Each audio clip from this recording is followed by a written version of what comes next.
Happy Friday the 13th. Here is your news. We're going to start with the, of course, story of Savannah Guthrie's mom, who is still missing. The latest alleged ransom note sent to TMZ, of course, because that's the only place that this person is sending messages to. Apparently, they said in this latest note that they just don't trust the police and they don't trust the media, but they trust a tabloid website. So there we go.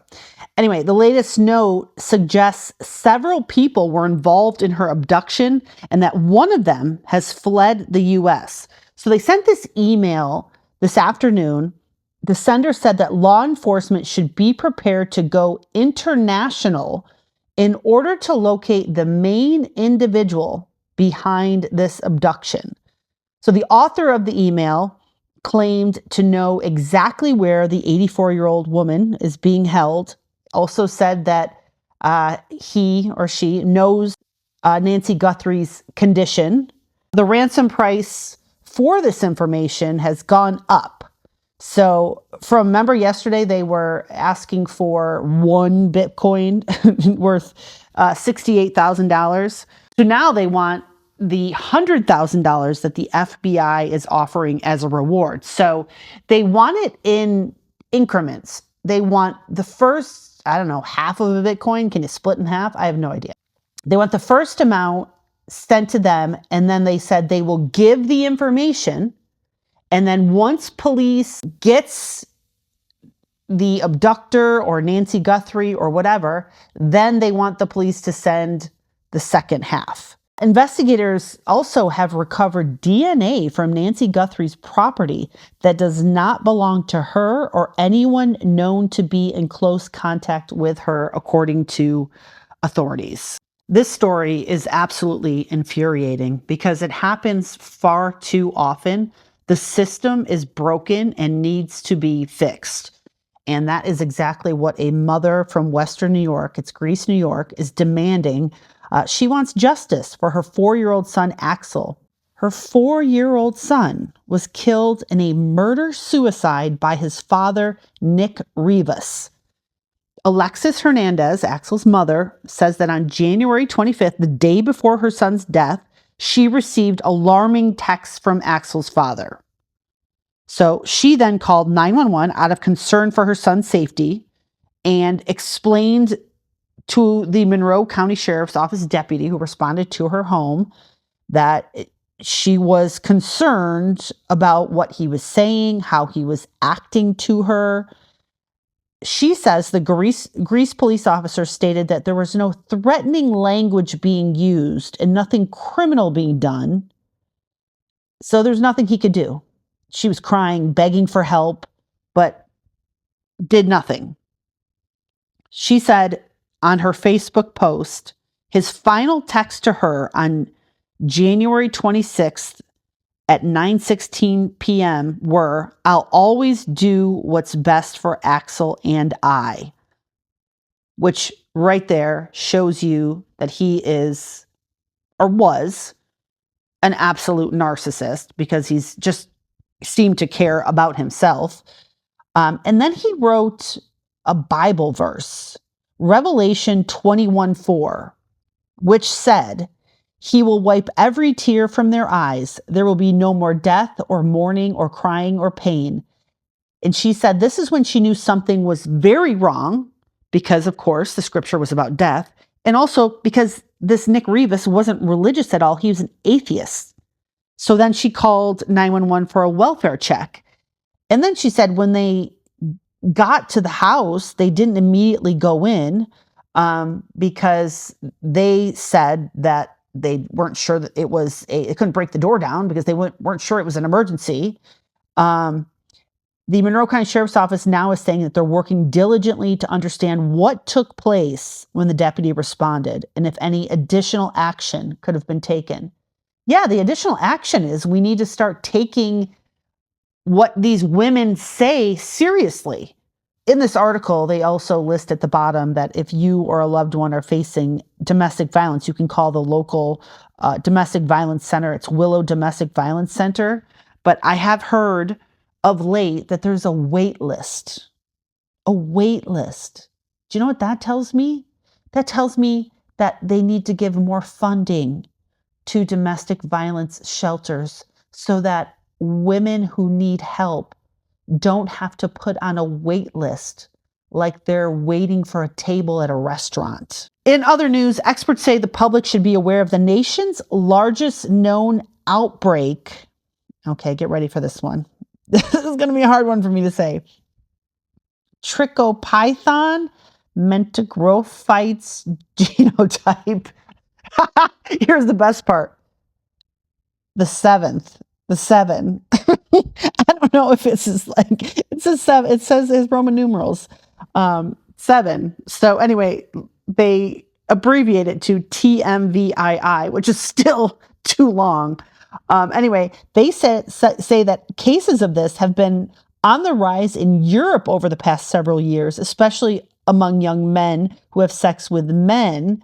But in 2024, a New York City man became the first reported case of TMVII. And it seems that this itchy rash virus has made its way to the Midwest.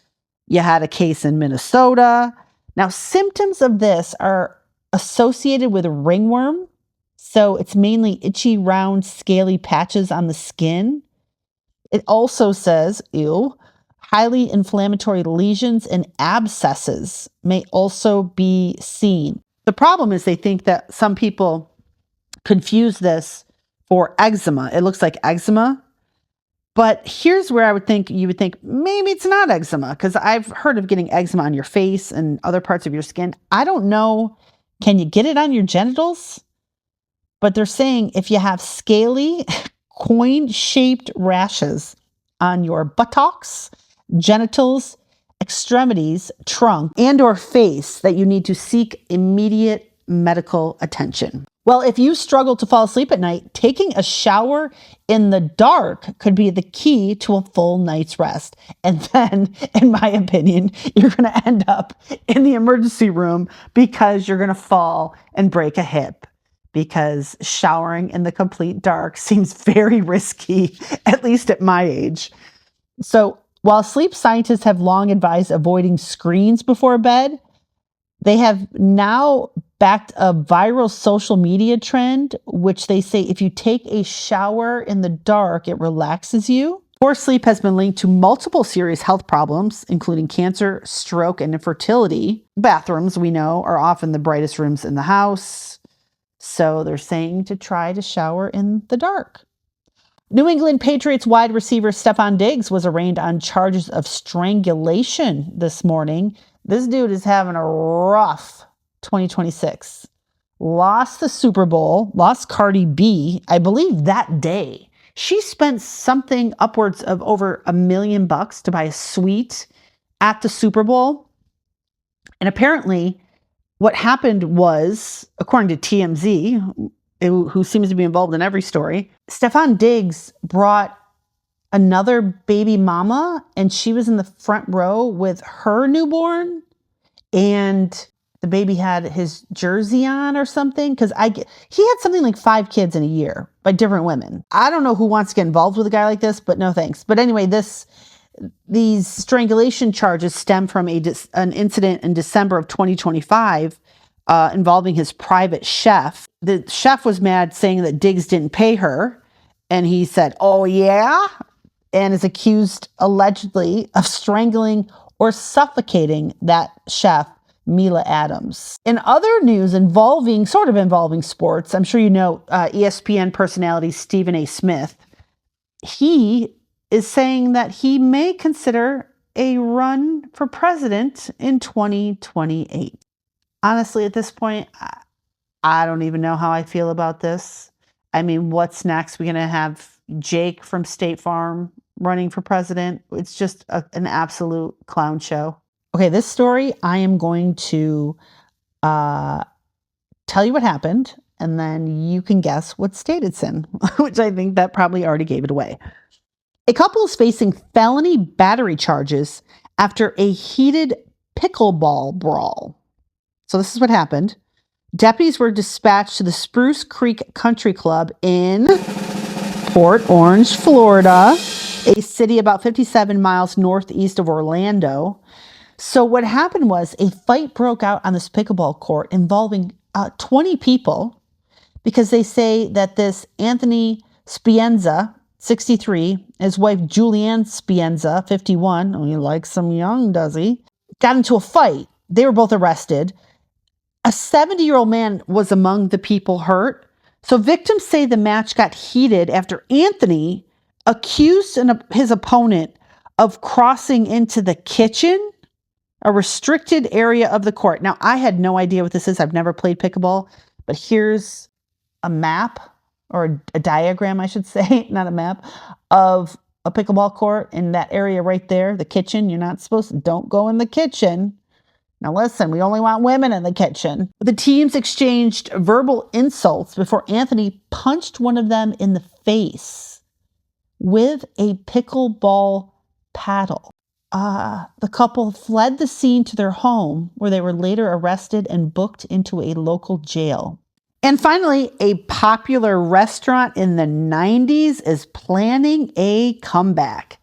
TGI Fridays, which was founded in New York in 1965, says it plans to expand to 1,000 restaurants worldwide by 2030, with hopes of lifting annual sales to $2 billion. Now, TGI Fridays, I remember because back in the 90s, restaurants were like, let's make our waiters and waitresses, which is still what I call them. I don't know. That's not the politically correct. I don't care. Let's make them dress up like clowns. Let's put them in red stripes and suspenders with buttons all over. That'll draw the crowds.